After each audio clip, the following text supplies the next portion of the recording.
الناس اللي اثروا فيا من جوه الشغل او من ناحيه الشغل، في كذا شخصيه على فكره، يعني كذا كذا حد.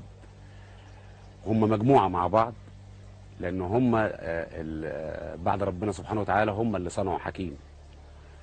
هاني ثابت، دكتور هاني ثابت، ده المنتج الاولاني بتاعي، ما زلت ماشي على نهجه لغايه النهارده.